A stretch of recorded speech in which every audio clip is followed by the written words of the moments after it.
Hello बच्चों, good morning. कैसे हैं आप लोग? Good, fine. तो चलिए, मैं हूँ Ranjit Ranjan and welcome to my YouTube channel Ranjit physics. तो बच्चों, पिछले क्लास में दैट मीन्स कि जो हमारा लास्ट लेक्चर ख़त्म हुआ है उसमें हम लोग क्या पढ़ रहे थे? उसमें हम लोग यानी उसमें क्या हम ये कहें कि पिछला जो भी लेक्चर हमारा हुआ है, आई थिंक टोटल 6 और 7 लेक्चर हो चुका है पहले। इस लेक्चर में हमने इस चैप्टर्स का बेसिक देखा है, यानी ये जो हमारा इलेक्ट्रोस्टैटिक्स है और उसकी जो पहली चैप्टर है हमारा इलेक्ट्रिक चार्जेज एंड फील्ड, उनकी हमने बेसिक्स बातों को देखा है। बेसिक्स बातें कहने का मतलब कि चार्ज क्या है, कैसे किसी बॉडी पे चार्ज डेवलप होता है, चार्ज डेवलप करने के लिए कैसे इलेक्ट्रॉन का ट्रांसफ़र होता है, मतलब लॉस और गेन होता है, कितना इलेक्ट्रॉन निकल जाएगा तो कितना पॉजिटिव एंड कितना नेगेटिव चार्ज डेवलप होगा, क्या इलेक्ट्रॉन के निकलने से क्या उसके मास पर कोई फ़र्क पड़ेगा, उसकी यूनिट क्या है चार्ज की, कौन कौन सी यूनिट हम उसको मापते हैं, उस चार्ज की प्रॉपर्टी क्या है, जैसे वो स्केलर है, क्वांटाइजेशन ऑफ चार्ज को होल्ड करता है, कंजर्व होता है, क्या उस पर कोई वेलोसिटी का फ़र्क पड़ता है, अगर वो चार्ज हमारा मोशन में है, मूव कर रही है तो क्या उसके ऊपर फ़र्क पड़ता है, मास से और चार्ज में क्या कंपैरिजन है, यानी एक ऑब्जेक्ट की प्रॉपर्टी, वस्तु की प्रॉपर्टी मास भी है और उनके एक प्रॉपर्टी चार्ज भी है, जिन दोनों की वजह से वो ऑब्जेक्ट फोर्स एक्सपीरियंस करता है, एक ग्रेविटेशनल फोर्स और दूसरा इलेक्ट्रोस्टैटिक एंड मैग्नेटिक फोर्स। तो इनके बीच में क्या कंपैरिजन थी चार्ज एंड मास के बीच में? चार्ज करने का तरीका था इलेक्ट्रीफाई करने का किसी बॉडी को, जो कि हमारा कंडक्शन था, फ्रिक्शन था जिसको बाय रबिंग कहते हैं आप, एंड तीसरा हमारा इंडक्शन था जो हमने यहाँ पे पढ़ा। हालांकि और भी है, जो एक फोटो इलेक्ट्रिक इफेक्ट है, जो लाइट इंसिडेंट अगर हम उसके ऊपर कराते हैं तो फिर लाइट के द्वारा उस इलेक्ट्रॉन को एनर्जी मिलता है, फिर इलेक्ट्रॉन बाहर निकलती है, तो वैसे केस में भी वो चार्ज होता है।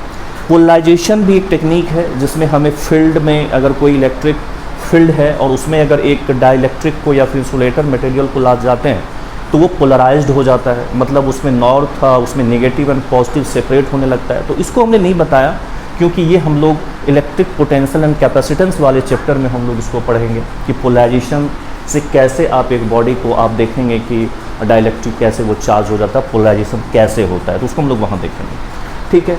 उसके बाद अर्थिंग समझाया मैंने आपको कि कैसे चार्ज बॉडी को अर्थ के साथ कनेक्ट करते हैं, तो कैसे अर्थिंग में क्या होता है और क्यों करते हैं। उसके बाद हमारा जो बॉडी है, जो मटेरियल है, उनको हमने इलेक्ट्रिकल पॉइंट ऑफ व्यू से बांटा 3 भाग में, कंडक्टर, इंसुलेटर एंड आपका सेमीकंडक्टर। एंड देन हमारा एक गोल्ड लीफ इलेक्ट्रोस्कोप था जो चार्ज को मेजरमेंट करने के लिए या फिर यूँ कहें कि हम उसे डिटेक्ट करने के लिए हम लगाते हैं और यूज करते हैं उसको, और उस पर जो एक्सरे का इफेक्ट है कि अगर हम उस गोल्ड लीफ इलेक्ट्रोस्कोप पर अगर हम एक्सरे डालते हैं या एक्सरे वाले रीजन में हम लेके चले जाते हैं उसको, तो उनके ऊपर क्या इफेक्ट पड़ेगा। ठीक है। तो ये सब बहुत सारी, और चार्ज का डिस्ट्रीब्यूशन देखा हमने कि अगर चार्ज आप बॉडी के ऊपर डेवलप करते हैं इलेक्ट्रॉन ट्रांसफ़र से निकाल के या फिर किसी को दे के, तो वो जो चार्ज डेवलप होता है वो चार्ज अगर कंडक्टर है तो उस बॉडी के सरफेस पे आता है, और अगर वो इंसुलेटर है, नॉन कंडक्टर है, तो उस बॉडी के इनसाइड डेवलप होता है। और जब इनसाइड डेवलप होता है या सरफेस पर डेवलप होता है तो चार्ज 3 टाइप के हो जाते हैं। लीनियर चार्ज डिस्ट्रीब्यूशन, मतलब लेंथ वाइज फैली हुई है कोई बॉडी पे, उसके सरफेस चार्ज डिस्ट्रीब्यूशन, अगर कोई 3D बॉडी है तो सरफेस कहा गया कंडक्टर है, या अगर नॉन कंडक्टर है तो उसके अंदर इनसाइड, दैट मीन्स आप ये कहेंगे उसके वॉल्यूम में चार्ज फैली हुई है। अब ये जो डेंसिटी है, लीनियर, एरियल एंड वॉल्यूम, ये आपका एक कॉन्टीन्यूअस और एक ये आपका एक यूनिफॉर्म और एक आपका नॉन यूनिफॉर्म, कि इक्वल जगह में इक्वल लेंथ या एरिया वॉल्यूम इक्वल है या फिर इक्वल नहीं है, कहीं कम या कहीं ज़्यादा, मतलब नॉन यूनिफॉर्म डेंसिटी है। तो ये सब सारी चीज़ें जो हमारे इन्फॉर्मेशन था चार्ज रिलेटेड, जो बेसिक बातें थी, वो हमने अभी तक ये पिछले 1 to 7 और 6 आई थिंक जो भी हुआ हो उसमें हमने इन चीज़ों को कवर किया है। ठीक है, काफ़ी आराम से कवर किया उसको, काफ़ी अच्छे तरीके से, और उसमें जहाँ जहाँ जो न्यूमेरिकल्स आए हमारे पास उस न्यूमेरिकल्स को भी हम लोग देखते चले गए। तो जो बेसिक थी वो हमारी अब ख़त्म हो गए, और आज यहाँ से हम लोग कूलम्ब्स लॉ स्टार्ट करने वाले हैं कि कूलम्ब्स लॉ इन इलेक्ट्रोस्टैटिक्स क्या है। तो बच्चों अगर देखा जाए तो ये जो कूलम्ब्स लॉ है इस इलेक्ट्रोस्टैटिक्स में, मेनली ये चैप्टर यहीं से स्टार्ट होती है, अगर हम ये कहें, है ना। आप बोलेंगे पीछे फिर क्या था, तो बच्चों पीछे था वो हमने पढ़ा था, वो सारी चीज़ें पढ़ी हैं, लेकिन उसमें आपको कभी ऐसा नहीं देखा कि बहुत लंबे लंबे डेरिवेशंस हैं या फिर उसमें काफ़ी कॉम्प्लिकेटेड न्यूमेरिकल हैं या फिर बहुत बड़ा कोई कॉन्सेप्ट उसके अंदर छुपा हुआ नहीं। जो बात थी वो बेसिक थी, मतलब नॉर्मल बातें सब था रहे थे, उसके बारे में इंफॉर्मेशन हम लोग एकत्रित कर रहे थे, हम लोग जुटा रहे थे। लेकिन यहाँ से क्या होगा कि आपको एक नए तरीके से बात होगी, मतलब यहाँ से आपको मैथमेटिकल्स जो फॉर्मूला होंगे वो काफ़ी यूज होने लगेंगे, आपको मैथमेटिकल टूल्स जो है वो आपको यूज होने लगेंगे, आपको काफ़ी अच्छे अच्छे कॉन्सेप्ट देखने को मिलेगा, आपको काफ़ी अच्छे अच्छे न्यूमेरिकल्स देखने को मिलेगा, चाहे वो कॉम्पिटिटिव लेवल का हो या फिर आपका 12th लेवल का, बोर्ड लेवल का हो, वो सारे आपको यहाँ से देखने को मिलेगा। तो अब यूँ कहें कि ये चैप्टर मेन रूप से यहीं से स्टार्ट होता है, लेकिन इनके लिए हमें वो बेसिक बातें जो हैं वो जानना ज़रूरी है, वो इन्फॉर्मेशन हमारे पास रहनी चाहिए, उनकी प्रॉपर्टी, उनकी गुण आपको पता होने चाहिए, क्योंकि वो सारी चीज़ें आगे कहीं ना कहीं जो हम आगे पढ़ते जाएंगे तो उसमें कहीं ना कहीं वो सारी बातें पीछे जो हमने पढ़ाई है वो चीज़ें हमें इसमें यूज होगी। ठीक है, तो अगर जिसने पीछे का सारा लेक्चर देख लिया है तो बहुत अच्छी बात है, उसके लिए धन्यवाद। अगर इसने किसी ने नहीं देखा है जो इससे पहले की लेक्चर और ये आप पहली बार देख रहे हैं, तो मैं उसे सजेस्ट ये भी करूँगा कि वो भी आप पीछे जाके जल्दी जितना जल्दी हो सके आप उस लेक्चर को आप फटाफट उसको भी देख लें। ठीक है, और ये तो देखे ही देखें।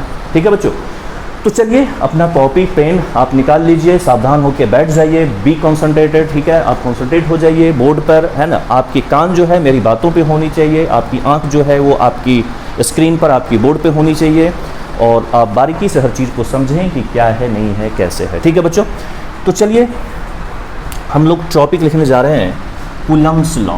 ठीक है ना, कूलम्स लॉ इन इलेक्ट्रोस्टैटिक्स। अगर ना भी लिखें आप कूलम्स इन इलेक्ट्रोस्टैटिक्स तो कोई दिक्कत वाली बात नहीं है, क्योंकि कूलम्स लॉ जो चर्चित है, जो है वो बेसिकली इलेक्ट्रोस्टैटिक्स में ही है। तो अगर आप ना भी लिखें इन इलेक्ट्रोस्टैटिक्स तो कोई दिक्कत वाली बात नहीं है, सिंपली आप कूलम्स लॉ। ठीक है, तो कूलम्स लॉ क्या है, कूलम्स का जो ये लॉ है वो क्या है। तो देखिए जो कूलम्स का लॉ है, ये हमारा जो दो चार्ज होता है और उस दो चार्ज के बीच में क्या होती है, फोर्स लगती है। अगर सेम पोलैरिटी ऑफ चार्ज है तो एक दूसरे को रिपेल करता है, चाहे पॉजिटिव पॉजिटिव है रिपेल करता है, नेगेटिव नेगेटिव है रिपेल करता है। लेकिन अगर वो ऑपोजिट पोलैरिटी ऑफ चार्ज है, एक पॉजिटिव है और एक नेगेटिव है, तो एक दूसरे को क्या करता है, अट्रैक्ट करता है। इवन एक न्यूट्रल बॉडी को भी एक चार्ज बॉडी क्या करता है, अट्रैक्ट करता है। लेकिन मैं उस न्यूट्रल की बात यहाँ नहीं कर रहा हूँ, यहाँ मैं सिर्फ फोर्स कैलकुलेशन की बात कर जा रहा हूँ, जो कि दो चार्ज के बीच का होगा। तो रिपल्सन हो या अट्रैक्शन हो, फोर्स तो लग रही है, तो उस फोर्स की वैल्यू क्या होगी, मतलब उसकी जो मान आएगा, उसकी जो आपकी एक न्यूमेरिकल वैल्यू आएगी वो क्या होगी। तो कूलम्स का कहना ये है कि वो जो फोर्स की मैग्नीट्यूड होगी वो दो बातों पे निर्भर करती है। पहला कि वो जो दोनों चार्ज है उनकी मैग्नीट्यूड कितना है, मतलब वो जितनी उसकी अमाउंट होगी, उसकी वैल्यू होगी, उतना ही ज़्यादा फोर्स होगा।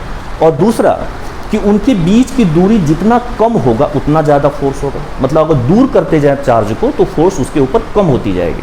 ठीक है, कहने का मतलब ये है कि जो चार्ज का मैग्नीट्यूड है उसका डायरेक्टली प्रोपोर्शनल है। चार्ज बढ़ेगी तो उसके फोर्स की वैल्यू बढ़ेगी, और अगर आप डिस्टेंस को बढ़ाएंगे तो फोर्स घटेगी, मतलब इन्वर्सली प्रोपोर्शनल होगी। तो ये चीज़ कहना, तो बेसिकली कूलम्स ने किसके बारे में आइडिया दे रहा है, इलेक्ट्रोस्टैटिक फोर्स जो है उनकी क्वांटिटेटिव वैल्यू बता रहा है, उसकी एक न्यूमेरिक वैल्यू बता रहा है कि वो कितना आएगा। ठीक है, चाहे वो अट्रैक्टिव हो या फिर रिपल्सिव हो, है ना। तो it gives quantitative value of electric force. आपको ये क्वांटिटेटिव वैल्यू देगा, न्यूमेरिक वैल्यू देगा कि उस इलेक्ट्रोस्टैटिक फोर्स की, इलेक्ट्रिक फोर्स की कितनी वैल्यू है। ठीक, इसका कहना क्या था, स्टेटमेंट क्या है इसका, उसका कहना ये था according to Coulomb's law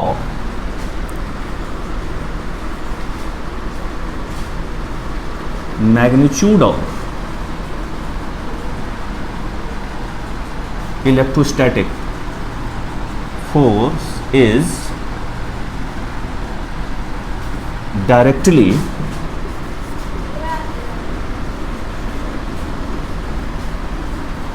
proportional to the product of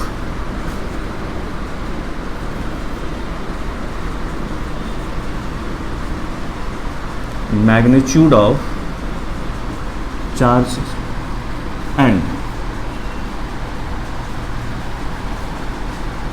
inversely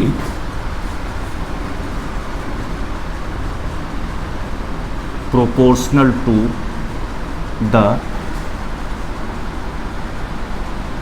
square of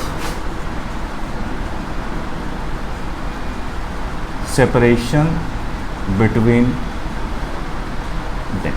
यानी दो चार्ज के बीच का जो इलेक्ट्रोस्टैटिक फोर्स की मैग्नीट्यूड होगी, उसकी वैल्यू होगी, उसकी न्यूमेरिक वैल्यू होगी, वो दोनों चार्ज के मैग्नीट्यूड के प्रोडक्ट के ऊपर डिपेंड करती है। मतलब उसका डायरेक्टली प्रोपोर्शनल है, उसका प्रोडक्ट की वैल्यू ज़्यादा होगी तो फोर्स की वैल्यू ज़्यादा होगी। एंड इन्वर्सली प्रोपोर्शनल होता है स्क्वायर ऑफ देयर सेपरेशन का, मतलब जितनी दूरी होगी उसके स्क्वायर का इन्वर्स रिलेशन है, इन्वर्सली प्रोपोर्शनल। तो अगर हम इसको इस तरीके से लिखें कि सपोज अगर ये पॉजिटिव चार्ज है Q1 और ये भी आपका एक पॉजिटिव चार्ज है Q2 and the separation between them is R, तो Q1 को Q2 क्या करेगा, इस तरफ रिपेल करेगा, तो force on 1 due to 2, F12 means force on 1 due to charge 2, and ये इसको इस तरफ रिपेल करेगा तो फोर्स ऑन 2 ड्यू टू 1।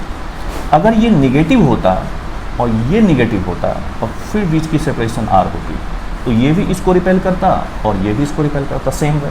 तो force on 1 due to 2 and force on 2 due to 1। लेकिन अगर एक पॉजिटिव है और एक निगेटिव है and separation between them is R, in that case force on 1 due to 2 is right to left and force on 2 due to 1 is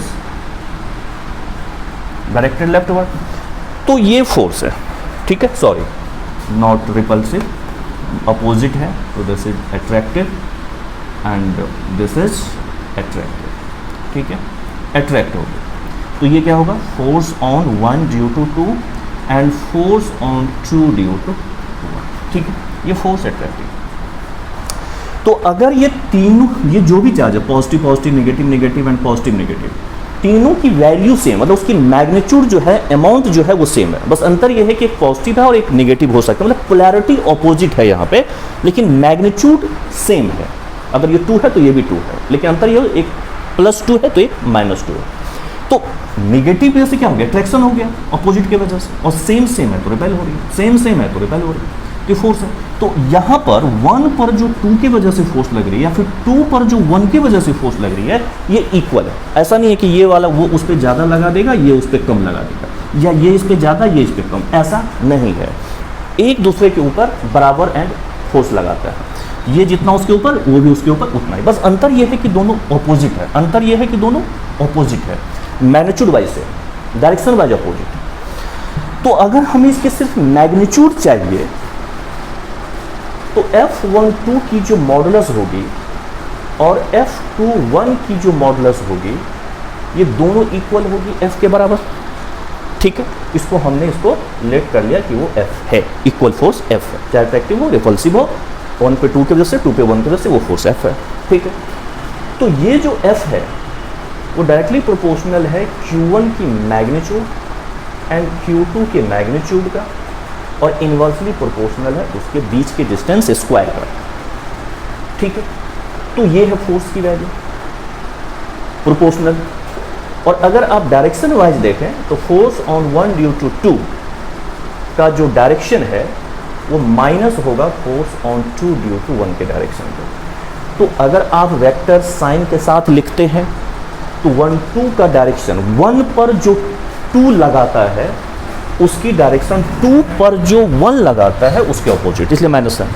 लेकिन अगर आप सिर्फ मैग्नीट्यूड की बात करते हैं तो इसका मॉड दोनों इक्वल लेटर सपोज है, और that F is directly proportional to magnitude of Q1, magnitude of Q2 and inversely proportional to square of their separation. तो R स्क्वायर हो गया, ठीक है, मतलब इसका इनवर्स रिलेशन हो गया। अब यहाँ पर आपको प्रोपोर्शनलिटी दिख रहा है, यहाँ पर आपको प्रोपोर्शनलिटी दिख रहा है, चलिए इसको नोट कर लीजिए। अब इस प्रोपोर्शनलिटी को हमें वहाँ से हटाना, अब इस प्रोपोर्शनलिटी को हमें क्या करनी है, वहाँ से हटानी है। तो इस प्रोपोर्शनलिटी को आप वहाँ से रिप्लेस करेंगे, इस प्रोपोर्शनलिटी को हम क्या करेंगे, वहाँ से रिप्लेस करेंगे। तो जब प्रोपोर्शनलिटी को हम रिप्लेस करेंगे बच्चों, तो हम क्या लिखेंगे, F इज इक्वल टू एक कैपिटल K कांस्टेंट डाल दिया हमने, एंड Q1 Q2 का मॉडुलस एंड अपॉन में R स्क्वायर, ठीक है। या आप सिंपली इसको लिखें F is equal to K Q1 Q2 upon में R स्क्वायर, ठीक है। अब ये लिखो, मतलब मॉडुलस Q1 है, ये सिर्फ मैग्नीट्यूड है, साइन नहीं है, सिर्फ मैग्नीट्यूड है, साइन नहीं है, क्योंकि साइन की वजह से हम एट्रैक्टिव और रिपल्सिव बता देते हैं कि उसकी डायरेक्शन क्या होगी, अट्रैक्ट होगी या रिपेल होगी, इधर होगी या उधर होगी, इधर होगी या इधर होगी, वो डायरेक्शन हम बता देते हैं। तो फिर से यहाँ पे माइनस रखने की कोई ज़रूरत नहीं है। तो यहाँ पर जब भी आप Q1 Q2 की वैल्यू यहाँ पर रखेंगे, तो हमेशा हमेशा हमेशा उसकी मैग्नीट्यूड रखनी है, उसकी न्यूमेरिक वैल्यू रखनी है, निगेटिव नहीं रखनी है, क्योंकि निगेटिव की वजह से आपने साइन ऑलरेडी दिखा चुके होते हैं उस चीज़ों में, जब आप फोर्स को दिखा रहे होते हैं किसी चार्ज के ऊपर। तो इसलिए यहाँ नहीं, यहाँ सिर्फ आपको मैग्नीट्यूड निकालने हैं, तो यहाँ मैग्नीट्यूड पुट करेंगे। तो ये क्या हो गया। अब ये जो K है ये क्या है, तो K को हम लोग क्या बोलते हैं, प्रोपोर्शनलिटी कांस्टेंट है, प्रोपोर्शनलिटी कांस्टेंट। इसको कहेंगे क्या, कूलम्स कांस्टेंट को, इसको क्या बोलेंगे, कूलम्स कांस्टेंट बोलेंगे। अब ये जो कूलम्स कांस्टेंट है K, कैपिटल K, इसकी वैल्यू 1/4 पाई एप्सिलॉन नॉट होती है। इन वैक्यूम, अगर आपकी वैक्यूम है, निर्वात है, एयर फ्री स्पेस है, फ्री स्पेस, तो वहां पर इस K की वैल्यू 1/4 पाई एप्सिलॉन नॉट होती है, ठीक है। और अगर कोई मीडियम है, एयर है या फिर वाटर है या फिर कोई और मीडियम है, कोई लुब्रिकेंट है, कोई ऑयल है, और उसमें ये दोनों चार्जेस रखी हुई है, तो इन दैट केस उसकी वैल्यू 1/4 पाई एप्सिलॉन होती है। या आप इसी को लिख सकते हैं 1/4 pi epsilon nought epsilon R होती है, ठीक है। तो ये किस में होती है, इन एनी मीडियम, ये भी किस में है, इन एनी मीडियम, ठीक है। किसी मीडियम में उसकी वैल्यू ये हो जाएगी, ठीक है बच्चों। अब ये जो एप्सिलॉन नॉट यहां पे है, इसको हम लोग क्या पढ़ेंगे, एप्सिलॉन। जीरो लगी हुई है तो या तो आप इसको जीरो लिख दीजिए या फिर एप्सिलॉन नॉट लिखिए, मतलब इसको आप रीड करेंगे एप्सिलॉन नॉट या एप्सिलॉन जीरो, या फिर इसको सिंपली एप्सिलॉन, या फिर इसको सिंपली एप्सिलॉन R। लेकिन वो फिजिकली है क्या, तो इसको हम बोलेंगे एप्सिलॉन जीरो को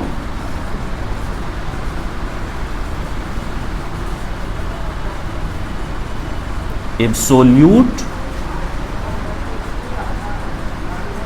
परमिटिविटी ऑफ वैक्यूम और फिर फ्री स्पेस बोलेंगे।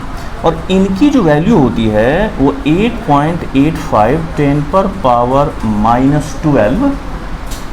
और यहाँ से करके देख लीजिए, इसका अगर यहाँ पे हम रखें 4 पाई एप्सिलॉन नॉट, तो एप्सिलॉन नॉट ऊपर अगर ये चीज़ें यहाँ पे रखा जाए और फिर एप्सिलॉन नॉट को यहाँ भेजा जाए, तो उसकी यूनिट क्या बन जाएगी, कूलम स्क्वायर। और ये F यहाँ आ जाएगा, तो ये आ जाएगा कूलम स्क्वायर अपॉन में न्यूटन मीटर स्क्वायर। K की जो वैल्यू है ये उठा के आप यहाँ रख दीजिए, तो क्या हो जाएगा, F equal to 1/4 pi epsilon not Q1 Q2 बार स्क्वायर। अब फिर एप्सिलॉन नॉट को यहाँ भेज दीजिए, F को यहाँ भेज दीजिए, तो क्या हो जाएगा Q1 Q2, और नीचे ये 4 पाई रहेगा और ये F आ जाएगा, ये R स्क्वायर हो जाएगा। तो ऊपर में Q1 Q2 तो हो गया कूलम स्क्वायर, और नीचे F और ये मीटर स्क्वायर, तो ये क्या हो जाएगा, न्यूटन मीटर स्क्वायर हो जाएगा। तो ये इसकी वैल्यू होती है एप्सिलॉन नॉट की वैल्यू। अब अगर ये एप्सिलॉन नॉट यहाँ पे आप पुट कर देते हैं, तो इस K की वैल्यू क्या आ जाएगी, K is equal to 4 pi epsilon nought. उसकी वैल्यू अगर आप यहाँ पे पुट करते हैं तो ये आ जाएगा 9 इंटू 10 पे पावर 9 इंटू 10 पे पावर 9, और इसका यूनिट चूँकि के लिख रहे हैं उसको सॉल्व करके तो ये क्या हो जाएगा एफ आर स्क्वायर अपॉन में कूलम्ब स्क्वायर, क्रॉस मल्टीप्लाई करके तो इसकी यूनिट क्या हो जाएगी न्यूटन मीटर स्क्वायर अपॉन में कूलम्ब स्क्वायर।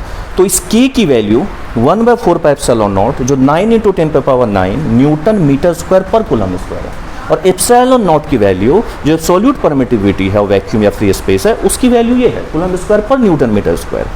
ठीक है, लेकिन ये बात किसकी हो रही है बेटा, वैक्यूम की हो रही है। किस में बात हो रही है मेरे दोस्त, ये वैक्यूम की बात हो रही है। किसकी बात हो रही है, ये वैक्यूम की बात हो रही है। तो इस फॉर्मूला को आप वैक्यूम के लिए अगर चाहें तो आप मॉडिफाई करके लिख सकते हैं।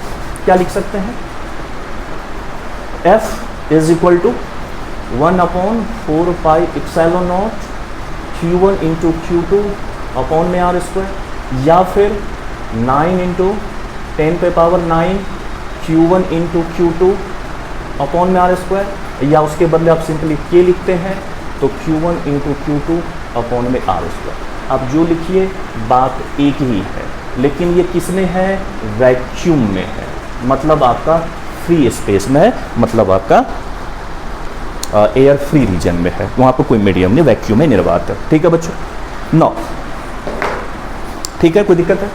अब ये हमने कहा कि अगर ये दोनों जो चार्ज है ये r डिस्टेंस पर किसी मीडियम में चला गया है ना, मीडियम करने का मतलब वैक्यूम नहीं है, आपने उसको उठा के पानी में रख दिया, या फिर सपोज करिए कि आपने उसको उठा के किसी ऑयल में डाल दिया, या सपोज करिए कि बीच में कंक्रीट का दीवार है, एक तरफ ये चार्ज है दूसरी तरफ वो चार्ज, मतलब बीच में कोई मीडियम आ गया, पूरे में पोर्शन में डाल दिया उसको। तो इन दैट केस जहाँ पर आप एप्सिलॉन नॉट यूज करते हैं उसके बदले हम क्या यूज करेंगे, या तो 4 पाई एप्सिलॉन यूज करेंगे या फिर 4 pi epsilon nought epsilon R use करेंगे। ठीक है, तो वैसे केस में जो हम F लिखेंगे तो F मीडियम लिख रहे हैं, FM मतलब फोर्स इन मीडियम, ये क्या है, फोर्स इन वैक्यूम। तो FM क्या यूज करेंगे, 1/4 pi epsilon nought epsilon R Q1 Q2 upon में आर स्क्वायर, या फिर आप ये कहें 1/4 pi epsilon Q1 Q2 upon R square, या फिर आप ये कहें के Q1 Q2 अपॉन में एप्सिलॉन आर और ये आर, क्योंकि के जो है वो आपने इसको लिखा है तो इतना के बदले जो है वो के हो गया, और एप्सिलॉन आर जो है वो नीचे रहेगा Q1 Q2 आर स्क्वायर। यानी ये पूरी चीज़ आप लिख सकते हैं। किसी मीडियम में अगर आपको फोर्स निकालना है, मतलब दोनों चार्ज कंप्लीटली पूरे मीडियम में भरा हुआ है, तो वैसे केस में आप ये लिखेंगे। ठीक है, अब यहाँ पर आप इसको देखिए कि यहाँ पर हमने लिखा एप्सिलॉन नॉट, तो खैर पता चलेगी आपको क्या है, यहाँ पे एप्सिलॉन आर दिखा है, एप्सिलॉन नॉट। अब ये क्या चीज़ है, एप्सिलॉन को कहेंगे परमिटिविटी ऑफ मीडियम, ये मीडियम की परमिटिविटी है। चूंकि आप वैक्यूम की बात कर रहे थे तो वैक्यूम की परमिटिविटी लिया गया एप्सिलॉन नॉट, लेकिन जब आप किसी मीडियम की बात करेंगे तो उस मीडियम की परमिटिविटी लेनी होगी। अब ये जो मीडियम की परमिटिविटी होती है वो वैक्यूम की परमिटिविटी इनटू एप्सिलॉन आर है। तो एप्सिलॉन आर क्या है मेरे बच्चे, epsilon R is equal to relative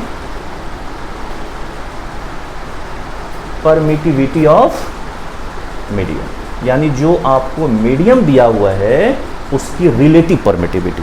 कहने का मतलब है कि अगर ये एप्सिलॉन आर आप लिखते हैं तो एप्सिलॉन अपॉन एप्सिलॉन नॉट है ना, क्योंकि एप्सिलॉन को क्या लिखा गया है, एप्सिलॉन नॉट एप्सिलॉन आर, तो एप्सिलॉन आर क्या हो जाएगा, एप्सिलॉन बाय एप्सिलॉन नॉट, मतलब ये क्या हो गया, परमिटिविटी ऑफ मीडियम अपॉन में permittivity of vacuum, that means free space. कहने का मतलब ये हो गया कि कोई मीडियम की जो परमिटिविटी होती है उसको अगर वैक्यूम की परमिटिविटी से डिवाइड कर दिया तो वही आपका रिलेटिव परमिटिविटी एप्सिलॉन आर है। या अगर किसी मीडियम की परमिटिविटी निकालनी हो और रिलेटिव परमिटिविटी अब उसका हमें पता हो तो एप्सिलॉन आर के एप्सिलॉन नॉट से मल्टीप्लाई कर दीजिए तो वो चीज़ आपकी आ जाएगी। तो सवाल यहाँ पर ये उठता है कि ये परमिटिविटी होता क्या है, तो परमिटिविटी एक मीडियम का एक प्रॉपर्टी है, मतलब चार्ज जिस मीडियम में रखी हुई है, चाहे एयर में हो या फिर किसी और मीडियम में हो, पानी में हो या कोई ऑयल में, कुछ लिब्रिकेंट में हो, तो उस मीडियम की प्रॉपर्टी है। वो मीडियम की प्रॉपर्टी की वजह से क्या होता है, जो दो चार्ज के बीच में फोर्स लगना चाहिए उस फोर्स को अफेक्ट करता है, क्योंकि उस चार्ज की वजह से एक वहाँ पर इलेक्ट्रिक फील्ड पैदा होता है जो हम आगे पढ़ने वाले हैं। और उस इलेक्ट्रिक फील्ड की वजह से क्या होता है, जो मीडियम है वो इंड्यूस्ड हो जाता है, उसमें इंडक्शन हो जाता है, जो हमने चार्ज पढ़ा था इंडक्शन वाली, तो वहाँ पे इंडक्शन हो जाती है, मतलब चार्ज का थोड़ी सेपरेशन होने लगती है, ठीक है। पोलराइजेशन भी हो जाती है, मतलब निगेटिव पॉजिटिव अलग होने लगता है, पोलराइजेशन भी हो जाती है। तो उस चार्ज के जो फील्ड पैदा होता है उसके वजह से मीडियम में कुछ घटना घटती है, और जिस घटना की वजह से वो मीडियम क्या करता है, दोनों चार्ज के बीच जो एक्चुअल में फोर्स लगना चाहिए, जो वैक्यूम में लगता था, बिना मीडियम का लगता था, उससे कम फोर्स लगेगा, मतलब फोर्स को इफेक्ट कर देता है, ठीक है। तो basically permittivity is the property of medium, ठीक है, विच अफेक्ट द फोर्स, और यह कहे which reduce the force, electrostatic force, उसको घटा देता है, ठीक है। जिसकी वैल्यू अगर आप देखें एप्सिलॉन का, एप्सिलॉन आर का, तो आपके सामने लिखी हुई कि एप्सिलॉन आर क्या है, किसके किसके रिस्पेक्ट में है, क्या, ठीक है। तो यहाँ पर आप देखें कि अगर एफएम को ध्यान से देखें तो ये वाला जो इतना पोर्शन है, ये क्या है, force in medium vacuum 1/4 pi epsilon not Q1 Q2 by r², ये क्या है, फोर्स इन वैक्यूम है।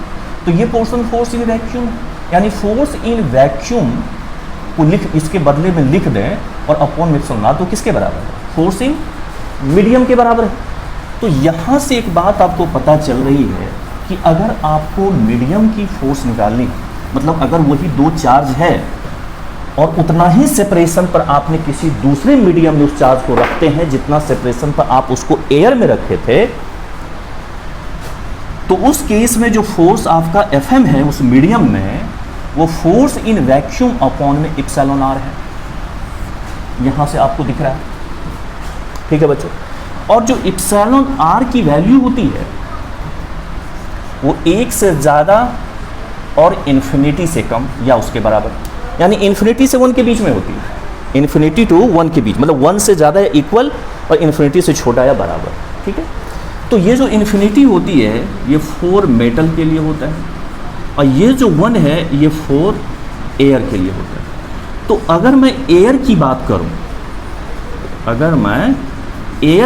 करूं, तो एप्सिलॉन आर 1 है, मतलब कि फोर्स इन जो एयर है, इसमें आर के बदले 1 पुट कर दीजिए, तो 1/4 pi epsilon not Q1 Q2 upon में आर, यानी एयर में जो दो चार्ज के बीच का फोर्स है, और अगर उतना ही दूरी पर उसको आप वैक्यूम में रखते हैं तो वो फोर्स इन वैक्यूम के बराबर है।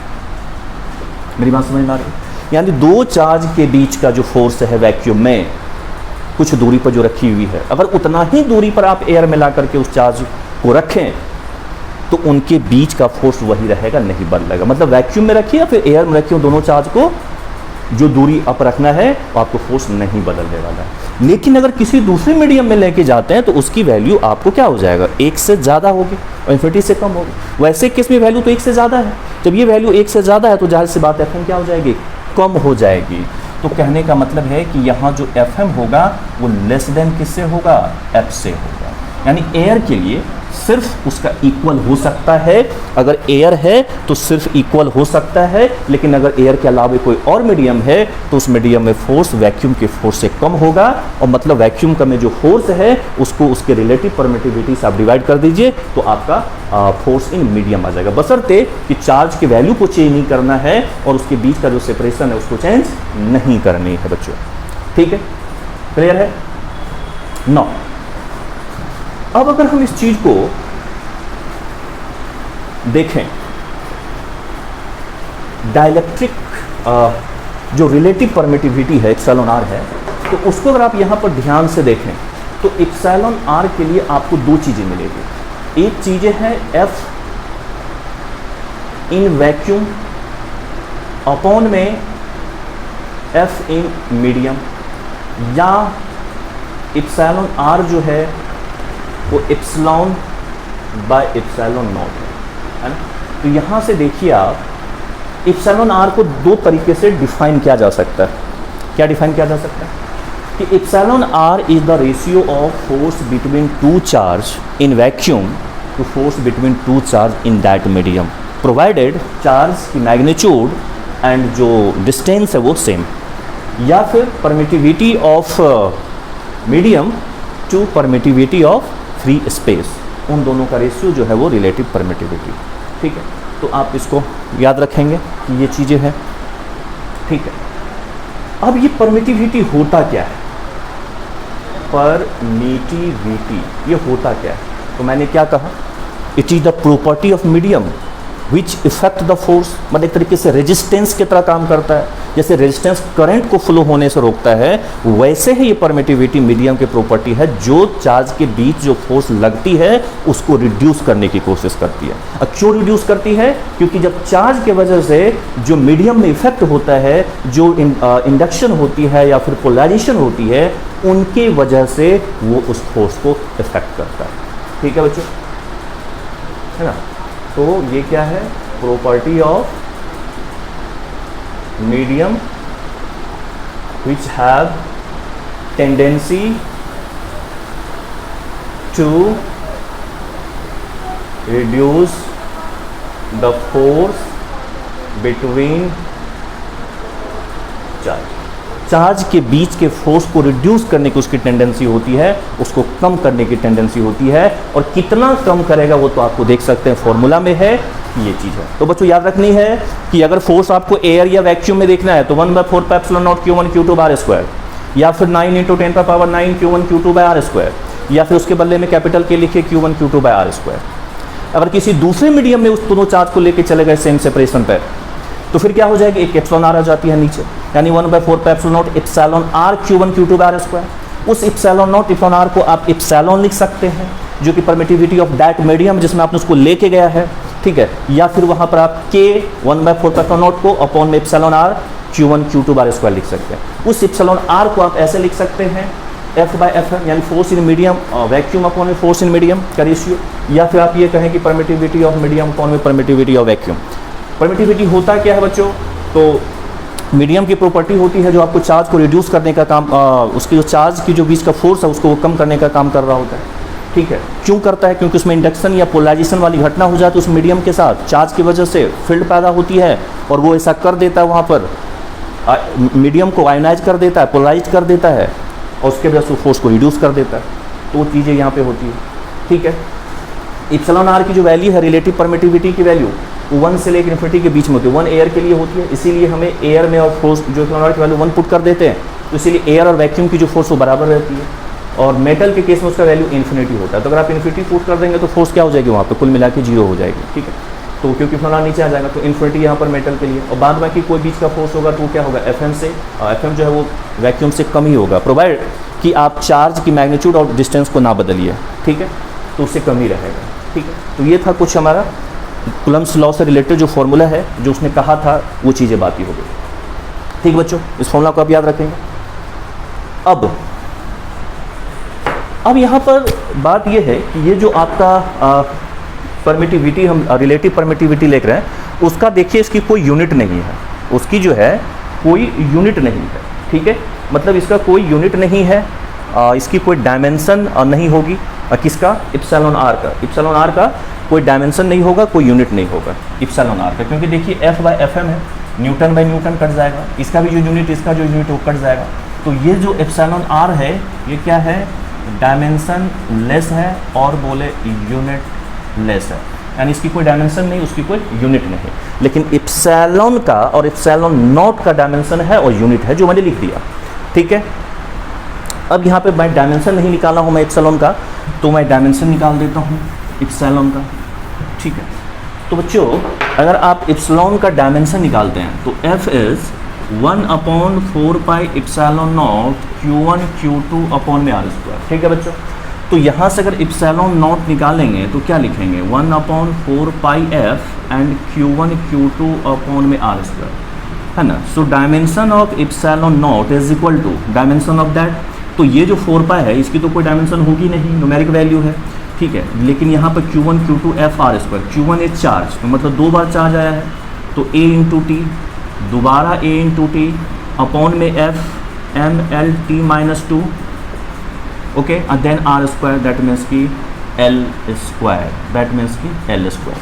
तो now this will becomes, M ऊपर चला जाएगा, M minus 1, L into L है तो ये ऊपर हो जाएगा क्यूब जाके माइनस, t पे पावर माइनस 2 है और ऊपर t पे पावर 2 है तो ऊपर जाके प्लस, तो t टू द पावर 4 और a और 2। तो this is the dimension of permittivity, this is the dimension of permittivity of vacuum, या फिर कोई भी और मीडियम का एप्सिलॉन का भी, ठीक है। तो यही डायमेंशन होगी, ठीक है।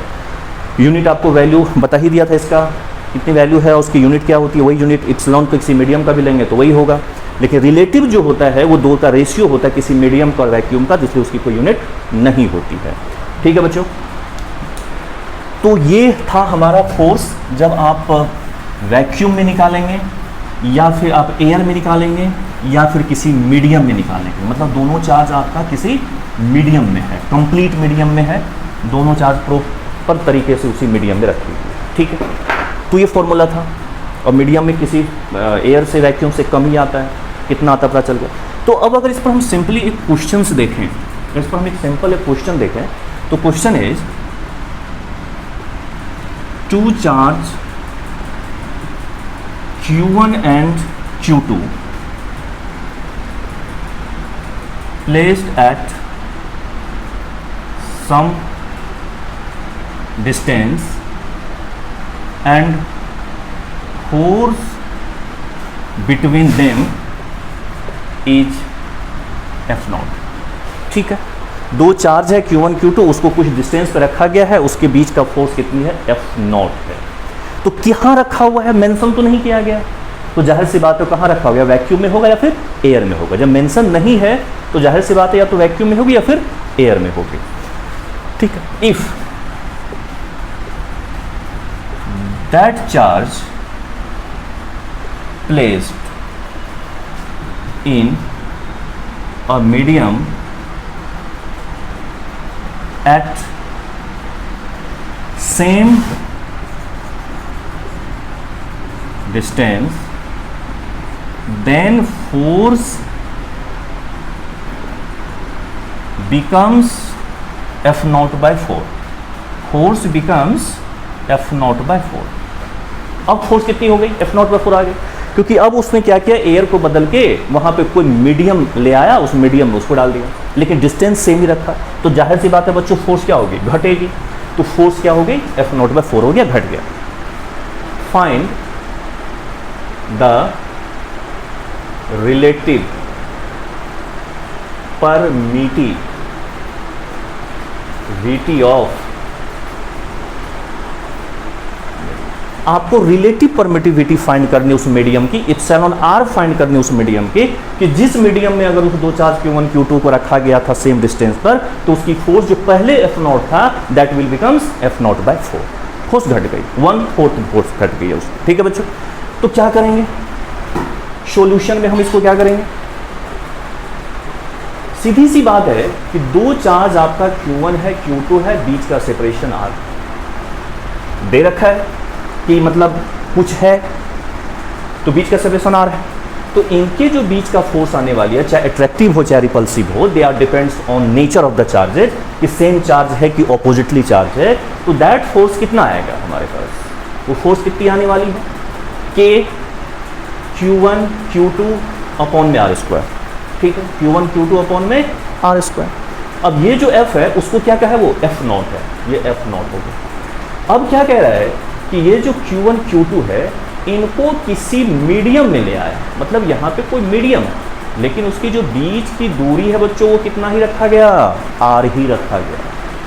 तो now in that case force कितना हो जाएगा, वो कहता है F0 by 4 हो गया, जो फोर्स है वो पहले के 1/4 हो गया, ठीक है, 1/4 लिख दिया हमने, इज इक्वल टू K, तो आप 1/4 के लिए वो लिखेंगे, नीचे में आप एप्सिलॉन R लिखेंगे, और ये Q1 Q2 अपॉन में R स्क्वायर लिखेंगे, ठीक है, या 1/4 पाई एप्सिलॉन लिखिए, या यहाँ भी 1/4 पाई एप्सिलॉन लिखिए, ये चीज़ आ गई। अब क्या करिए, दोनों को डिवाइड कर दीजिए, या तो दोनों को डिवाइड कर दीजिए, या नहीं तो इतने की वैल्यू उठा के यहाँ से एफ नॉट आप यहाँ पे डाल दीजिए। एज योर विश, आपको जो करना है करिए।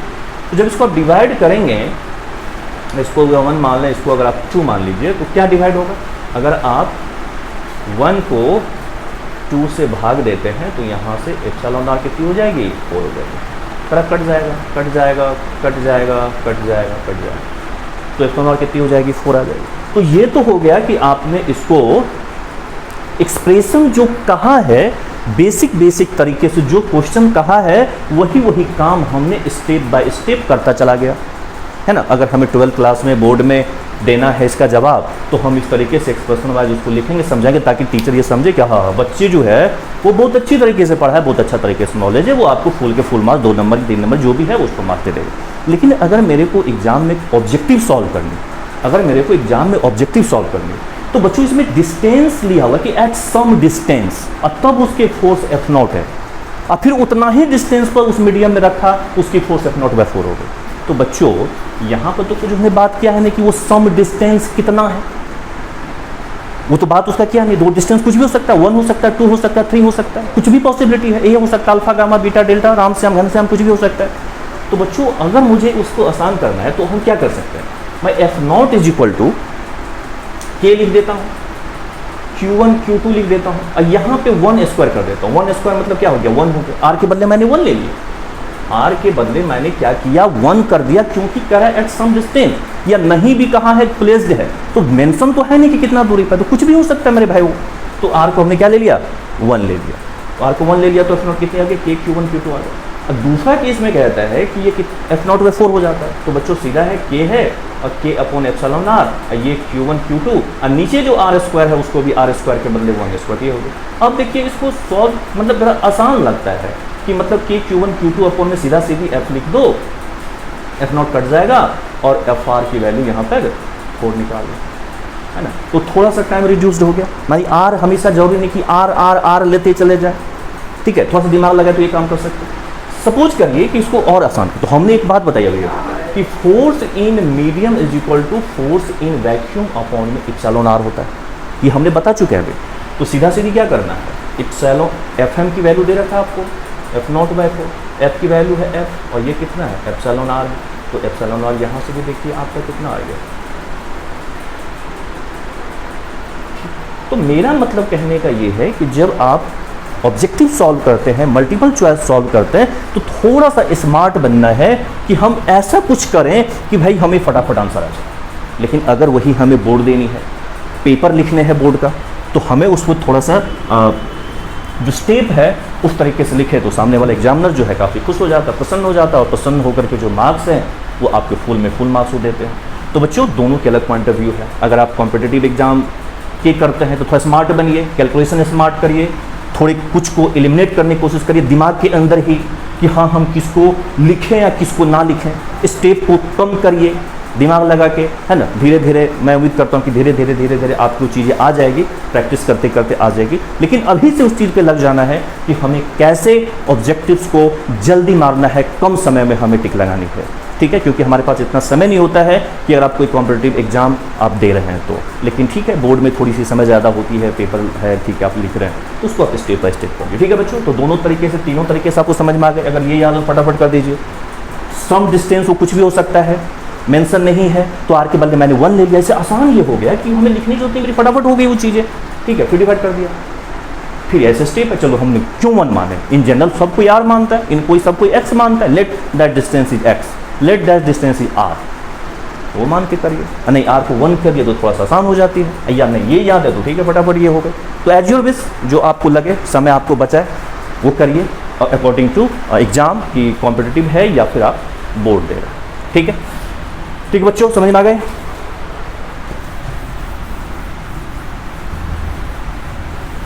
कभी कभी क्या करेगा कि फोर्स दे दिया, मतलब वैक्यूम में 2 चार्ज के बीच में, और वही 2 चार्ज क्या करेगा आपको किसी मीडियम में दे देगा, और उस मीडियम का डायलेक्ट्रिक दे देगा, रिलेटिव परमिटिविटी दे देगा। तो आप क्या करेंगे, हमें पता है कि डायलेक्ट जो परमिटिविटी होती है रिलेटिव, उससे डिवाइड कर देना वैक्यूम वाली फोर्स को, आप सीधा सीधे उसको डिवाइड कर दीजिए, ठीक है, आपको एफ आ जाएगा। या फिर अगर नहीं दिया है, निकालनी है, तो 2 चार्ज दिया हुआ है, दोनों चार्ज का वैल्यू पुट करिए, आर के पुट कर ये फोर्स निकाल लीजिए, या फिर उस फोर्स को उसके रिलेटिव परमिटिव से डिवाइड कर दीजिए, फिर आपको वो चीज़ आ जाएगी। ठीक है, मतलब कुल मिला के ये सिंपल सा फॉर्मूला अभी तक हमने देखा है, उस पर ये कुछ न्यूमेरिकल था। अब जो ये जो बच्चों ये इप्सिलॉन आर है, इसको हम लोग क्या बोल रहे हैं? रिलेटिव परमिटिविटी पढ़ रहे हैं। इसको हम लोग क्या पढ़ रहे हैं? रिलेटिव परमिटिविटी पढ़ रहे हैं।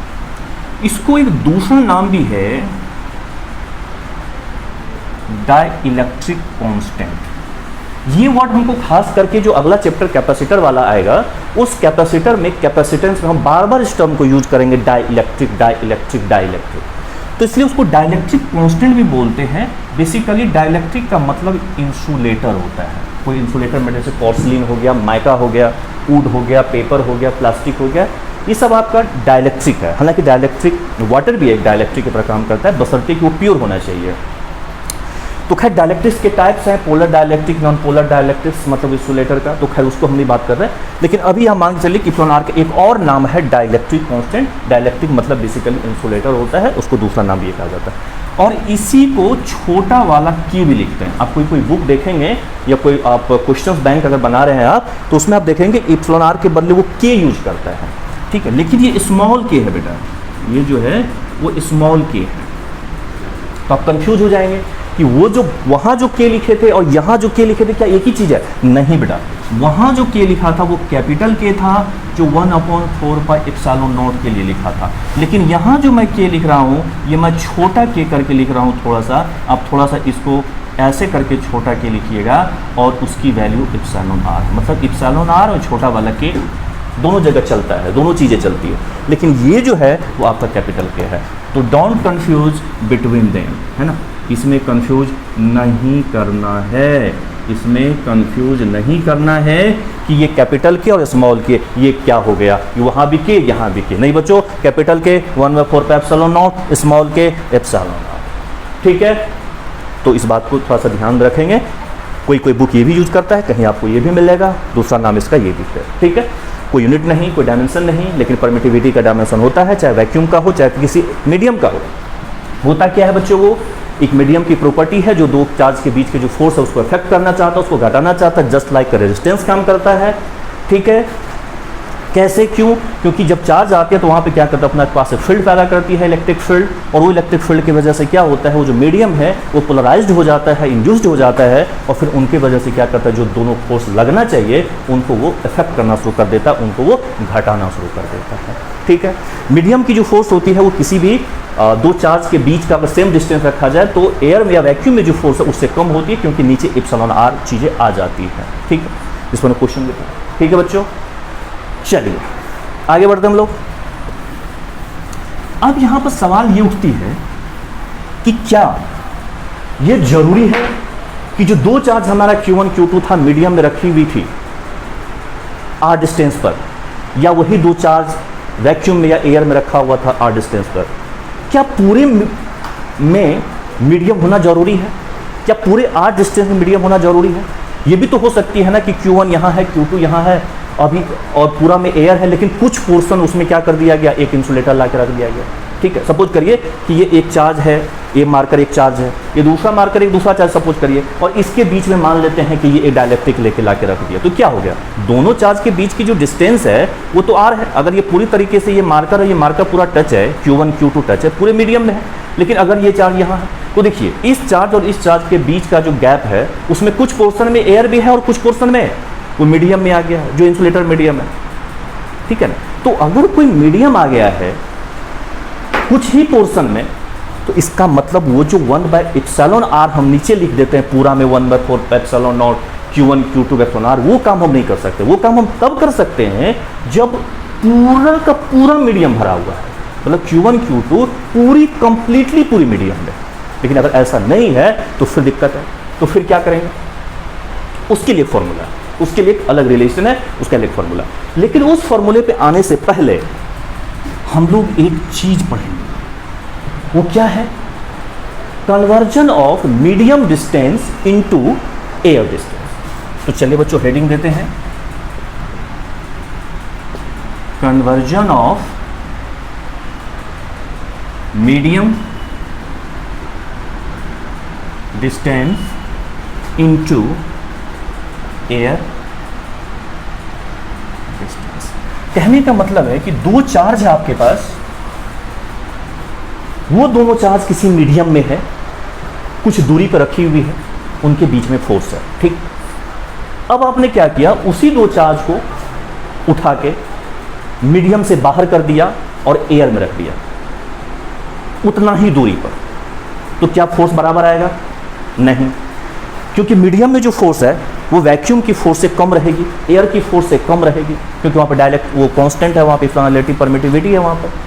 तो अगर आप ये चाहते हैं कि उस मीडियम से उस चार्ज को निकाल के एयर में रखूं और उतना ही फोर्स लगे जितना उस मीडियम में लग रहा था, तो आपको दोनों चार्ज की डिस्टेंस बढ़ानी पड़ेगी, तब जाकर के फोर्स घटेगा, तब जाकर के फोर्स घटेगा। तो आखिर आप एयर में कितना दूरी पर रखेंगे ताकि आपको उतना ही फोर्स मिले जितना फोर्स आपको उस दोनों चार्ज के बीच पहले रखे हुए मीडियम में मिल रहा था, ठीक है। तो चलिए उसी चीज को हम देखते हैं। तो सपोज करिए कि ये आपका Q1 चार्ज और ये क्या है, Q2 चार्ज है, और इसके बीच में कंप्लीटली आपका मीडियम भरा हुआ है, पूरे में मीडियम भरा हुआ, मतलब समझिए मीडियम में चार्ज, ठीक। और सेपरेशन जो है इनके बीच का बच्चों, इनके बीच का जो सेपरेशन है वो कितना है, R, और इसकी जो रिलेटिव परमिटिविटी R है, और ये कोई मीडियम होगा, चाहे पानी हो, चाहे लुब्रिकेंट, कोई ऑयल, जो भी है हो ना हो। तो निश्चित रूप से इनके जो बीच का फोर्स आने वाली है 1/4 epsilon not Q1 Q2 upon में एप्सिलॉन नॉट R²। पक्की बात है, अपन का ये आएगा 1/4 not Q1 Q2 epsilon R² आएगा अपन को, कोई दिक्कत नहीं, पक्की बात है। तो बच्चों अगर मैं इसी दोनों चार्ज को मैं निकालूं और मैं एयर में रख दूं और मैं उतना ही फोर्स चाहता हूं जितना फोर्स यहां है, तो क्या ये दूरी बराबर रखनी पड़ेगी? नहीं, दूरी आपको बढ़ानी पड़ेगी, क्योंकि उतना भी रखेंगे तो फोर्स तो बढ़ जाएगा फिर। तो दूरी बढ़ा दीजिए उस फोर्स को मैनेज करने के लिए, तो दूरी हमने बढ़ा दिया। और अभी क्या किसमें रखा हुआ है ये बच्चे? एयर में रखा हुआ है। तो बच्चों इन दैट केस ये फोर्स कितना आ जाएगा? ये फोर्स आपका मीडियम है और ये फोर्स आपका एयर में है, तो ये फोर्स कितना आ जाएगा बच्चे? 1/4 epsilon not Q1 Q2 upon में R²। लिखेंगे, कोई दिक्कत है मेरे भाई? ये लिख दिया हमने बच्चों। अब आपको करना क्या है मेरे दोस्त, इन दोनों को बराबर होना चाहिए। उसके लिए R' क्या हो, तो हम क्या करेंगे, दोनों को इक्वेट कर दें, इक्वेट कर देते हैं। तो 1/4 epsilon not Q1 Q2 epsilon R² is equal to 1/4 epsilon not Q1 Q2 upon में R²। अब मैथमेटिक्स तो हमसे आपका स्ट्रॉन्ग ही है, तो चलिए इसको कट कर दीजिए, क्रॉस मल्टीप्लाई, ये आ जाएगी। तो बच्चों R' is equal to √ epsilon R into R। ये किस में है? एयर वाला डिस्टेंस है ये, और ये किसके डिस्टेंस है? मीडियम वाला डिस्टेंस। बच्चों अगर मीडियम डिस्टेंस R है और चाहते हैं कि उसको एयर डिस्टेंस में कन्वर्ट करें, मतलब एयर में कितना दूरी पर रखें ताकि उसकी फोर्स बदले ना, इफेक्ट ना पड़े, अनइफेक्टेड रहे फोर्स, इन दैट केस में R' is √ epsilon R into R। बहुत इंपॉर्टेंट बात है ये, आप इसको याद रखेंगे, ठीक है बच्चों? आपकी फोर्स नहीं बदलेगी, ठीक है? क्लियर है? नोट कर लीजिए। अब देखिए, अब जो मैं बात आपको बता रहा था कि वो जरूरी तो नहीं है कि वो जो चार्ज है वो कंप्लीटली दोनों मीडियम में हो सकता है कि दोनों चार्ज के बीच में कुछ ही पोर्शन जो है वो किसी ना किसी मीडियम से फिल किया हुआ है, भरा हुआ। तो वैसे केस में direct 1/4 epsilon not Q1 Q2 R² और नीचे एप्सिलॉन R लगा देंगे। ये काम नहीं कर सकते, वो काम तब कर सकते हैं जब पूरा का पूरा मीडियम भरा हुआ हो, यानी वो चार्ज कंप्लीटली मीडियम में हो। समझ में आ गई मेरी बात? तो फिर क्या करें? सपोज कि अगर ये Q1 है, ये Q2 है और इसके बीच में एक मीडियम आ गई है और इस मीडियम का जो थिकनेस है वो T है, T4 थिकनेस। उस मीडियम का थिकनेस कितना है मेरे भाई? T। और Q1 Q2 के बीच की दूरी कितनी है? R। तो अब मेरे को बताइए कि ये जो मीडियम है T थिकनेस में, तो कितना पोर्शन में एयर है? तो इधर एयर, इधर एयर, इस पार्ट में भी एयर, इस पार्ट में भी एयर।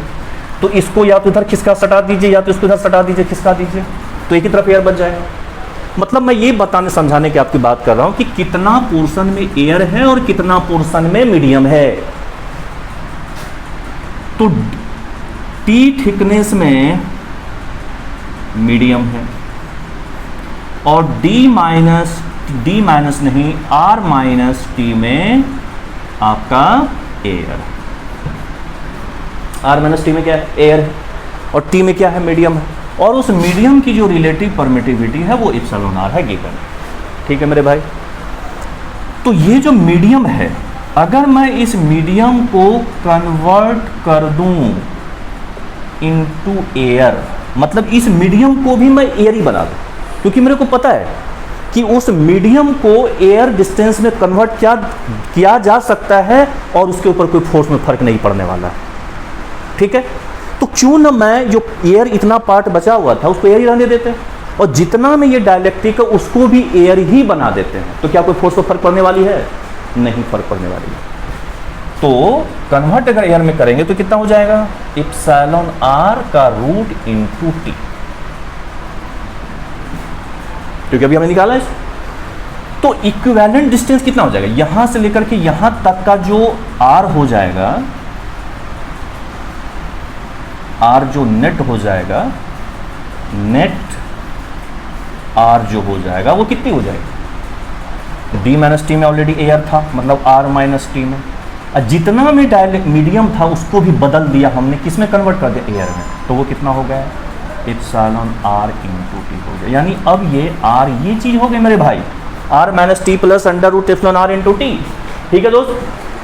तो अब अगर मेरे को फोर्स लिखना है कि इसके बीच में कितनी फोर्स लगेगी, तो क्या लिखेंगे? 1/4 पाई एप्सिलॉन नॉट, क्योंकि मैंने इसको भी मीडियम को एयर ही बना दिया या वैक्यूम ही बना दिया और उसके इक्विवेलेंट डिस्टेंस इतनी बना दिया हमने। मीडियम को रिप्लेस कर दिया किस में? एयर में। तो उसका फॉर्मूला क्या है? 1/4 epsilon not Q1 Q2 and upon में दिस डिस्टेंस का स्क्वायर। तो this is R minus T plus epsilon R into t का square. This is the formula. Very very important relation कि अगर दो चार्ज के बीच में कुछ ही पोर्शन तक कोई मीडियम इंड्यूस्ड है, प्लेस्ड है, तो उस केस में फोर्स का फॉर्मूला इससे निकल के आएगा, net force calculation. R minus T plus epsilon R into T. Thickness हो गई, कितनी थिकनेस की है? Epsilon R dialect relative permittivity है उस मीडियम की, R Q1 Q2 के बीच में कितनी गैप है। क्यों ऐसा हुआ मेरे दोस्त? वो आपके सामने है। मीडियम को भी मैंने कन्वर्ट कर दिया किस में? एयर में, लेकिन फोर्स का कोई फर्क नहीं पड़ा। ठीक। अब यहाँ से फिर एक सवाल पैदा होती है कि क्या ये जरूरी है कि एक ही तरीके का मीडियम इसमें भरा हुआ रहे? क्या ये कोई ज़रूरी है कि एक ही तरीके का मीडियम उसमें भरा रहे?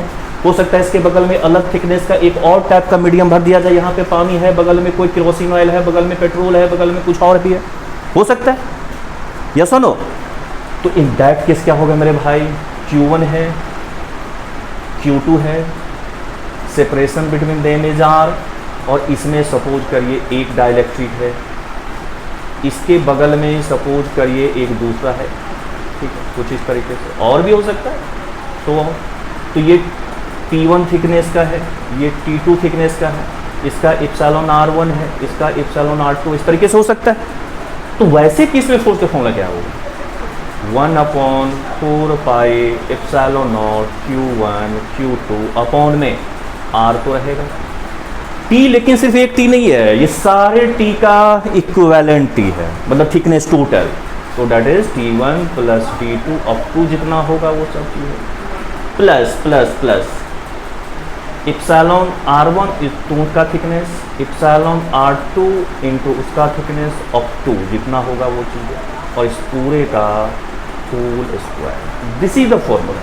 अगर डिफरेंट डिफरेंट थिकनेस का dielectric, different different relative permittivity का वो मीडियम भरा हुआ है उसके अंदर में, तो फिर आप ये फॉर्मूला लिखेंगे दो चार्ज के बीच का फोर्स निकालने के लिए।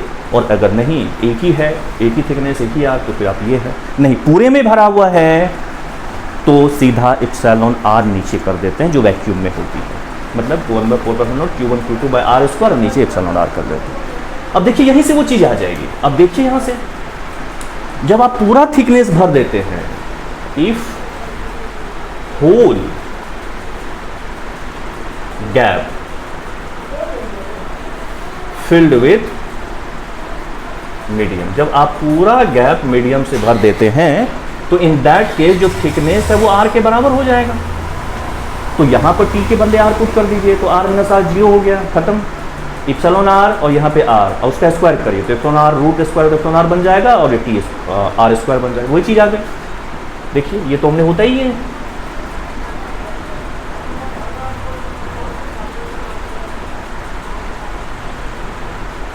इतना स्क्वायर हो जाएगा, पुट कर दीजिएगा तो आपको ये आ जाता है जो हमने ऑलरेडी पूरे मीडियम में जब भरते हैं तो जो हमने पढ़ा है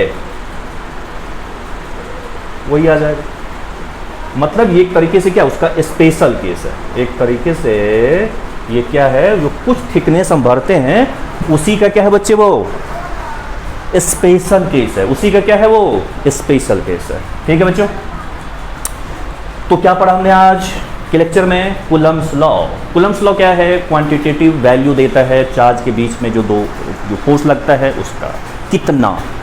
ठीक है, Q1 Q2 by R square proportional, proportionality के बदले 1/4 पाई एप्सिलॉन नॉट, लेकिन जब वो एयर होता है या वैक्यूम होता है तब। लेकिन अगर कोई पूरी मीडियम है तो एप्सिलॉन आर आ जाती है। ठीक है, एप्सिलॉन नॉट क्या है, एप्सिलॉन आर क्या है, एप्सिलॉन क्या है। ठीक है, समझ में आ गया। उसके बाद कुछ ही थिकनेस का अगर हम भरते हैं तो ये कहानी है, अगर अलग अलग थिकनेस का अलग अलग डाइलेक्ट्रिक हम भरते हैं तो फिर उसकी ये कहानी है। तो ये है आपका फोर्स दो चार्ज के बीच में। ठीक है बच्चों, कोई दिक्कत। हमने एक डाइलेक्ट्रिक निकालने वाला न्यूमेरिकल भी किया था। अब नेक्स्ट क्लास में हम लोग क्या करेंगे कि इस पर भी कुछ न्यूमेरिकल करेंगे कि अगर हमारे पास दो चार्ज है, इतनी वैल्यूज है, उसके बीच का सेपरेशन इतना है, और उसमें अगर इतना ही थिकनेस की डाइलेक्ट्रिक उसमें प्लेस कर दिया गया, फिल कर दिया गया है, तो फिर उसके फोर्स कितना होगा, क्या फ़र्क पड़ेगा। तो हम लोग इस पर क्वेश्चन करेंगे नेक्स्ट क्लास में। देन उसके बाद हम लोग इसकी प्रॉपर्टीज देखेंगे कि कूलम्ब्स लॉ का क्या प्रॉपर्टीज है। कहने का मतलब ये जो इलेक्ट्रोस्टैटिक फोर्स है, जो कूलम्ब्स लॉ ने दिया था, कूलम्ब्स ने दिया था इलेक्ट्रोस्टैटिक फोर्स के बारे में, क्वांटिटेटिव आइडिया फॉर्मूला, तो इस फोर्स की क्या क्या प्रॉपर्टी है, इसकी क्या क्या नेचर है, उसकी प्रॉपर्टी को देखेंगे। देन हम लोग उसके बाद उसको हम लोग वेक्टर फॉर्म में कन्वर्ट करेंगे, क्योंकि यहाँ से जो फॉर्मूला में आपको एफ मिल रहा है वो सिर्फ आपको मैग्नीट्यूड दे रहा है, हाउ मच। ठीक है, चाहे अट्रैक्टिव चाहे रिपल्सिव। लेकिन अगर उसको मुझे वेक्टर फॉर्म में लिखनी है तो आपको इसके साथ एक डायरेक्शन असाइन करनी पड़ेगी। तो फिर डायरेक्शन असाइन करेंगे, मतलब उसको वेक्टर फॉर्म में कन्वर्ट करेंगे, और देन हम बहुत सारे चार्जेस लेंगे मीडियम में चाहे एयर में, और उस बहुत सारे चार्जेस की वजह से एक पर्टिकुलर चार्ज के ऊपर हम लोग फोर्स कैलकुलेट करने की कोशिश करेंगे। ठीक है, कि कैसे फोर्स कैलकुलेट किया जाता है। तो आगे आने वाले लेक्चर में हम ये सब चीज़ देखेंगे। ठीक है बच्चों, तो आज के लेक्चर यहीं तक। इसमें कोई अगर कोई दिक्कत है, कोई परेशानी है तो आप मुझसे संवाद कर सकते हैं, आप हमसे पूछ सकते हैं। ठीक है बच्चों, ओके, नोट कर लीजिए अच्छे से, और फिर नेक्स्ट क्लास में मिलते हैं नेक्स्ट इसके आगे की कहानी के साथ। तब तक के लिए थैंक यू।